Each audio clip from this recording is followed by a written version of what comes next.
चीन में victory parade के बाद रूस के राष्ट्रपति व्लादिमीर पुतिन और उत्तर कोरिया के नेता किम जोंग उन के बीच मुलाकात हुई है। इस मुलाकात में दोनों नेताओं ने आपसी रिश्तों को और मजबूत करने पर जोर दिया। पुतिन ने किम जोंग उन को रूस आने का न्योता भी दिया है। चीन की राजधानी बीजिंग में 80वीं विक्ट्री डे परेड आयोजित हुई, जिसमें पहली बार रूस के राष्ट्रपति व्लादिमीर पुतिन, चीन के राष्ट्रपति शी जिनपिंग और उत्तर कोरिया के नेता किम जोंग उन एक ही मंच पर नजर आए।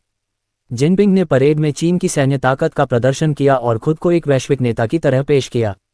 परेड के बाद पुतिन और किम की द्विपक्षीय मुलाकात हुई, जिसने दुनिया भर का ध्यान खींचा। करीब 1 घंटे से ज्यादा चली इस मुलाकात में दोनों नेताओं ने आपसी रिश्तों को और मजबूत करने पर जोर दिया। पुतिन ने किम को दिया रूस आने का न्योता। बीजिंग में हुई मुलाकात के दौरान पुतिन ने किम जोंग उन को रूस आने का न्योता दिया। बातचीत खत्म होने के बाद जब दोनों नेता गले मिले तो किम ने कहा कि जल्द मिलते हैं। इस पर पुतिन ने जवाब दिया कि हम आपका इंतजार कर रहे हैं, रूस आइए। यह मुलाकात सिर्फ औपचारिकता नहीं थी। रूसी सरकारी मीडिया टैस के मुताबिक दोनों नेताओं ने करीब 1 घंटे तक बंद कमरे में गोपनीय बातचीत भी की। किम बोले, रूस की मदद करना भाईचारे का फर्ज।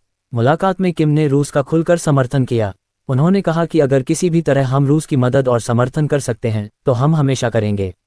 ये हमारा भाईचारे का फर्ज है। वहीं पुतिन ने कहा कि अब रूस और उत्तर कोरिया के रिश्ते एक सच्चे गठबंधन में बदल चुके हैं। उन्होंने ये भी याद दिलाया कि द्वितीय विश्व युद्ध के दौरान रूस के कुर्क क्षेत्र की आज़ादी में उत्तर कोरिया की स्पेशल यूनिट्स ने बहादुरी से लड़ाई लड़ी थी और उनके बलिदान को रूस कभी नहीं भूलेगा। युद्ध में रूस की मदद कर रहा उत्तर कोरिया।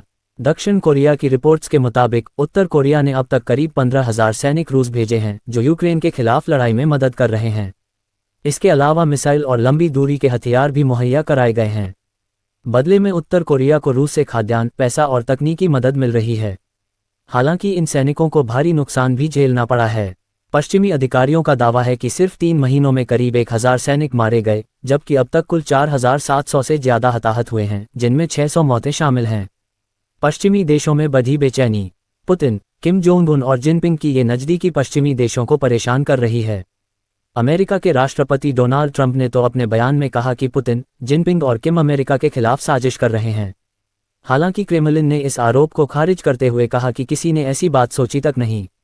बीजिंग में हुई यह मुलाकात साफ दिखाती है कि रूस और उत्तर कोरिया का रिश्ता अब सिर्फ दोस्ती से आगे बढ़कर एक मजबूत गठबंधन बनता जा रहा है।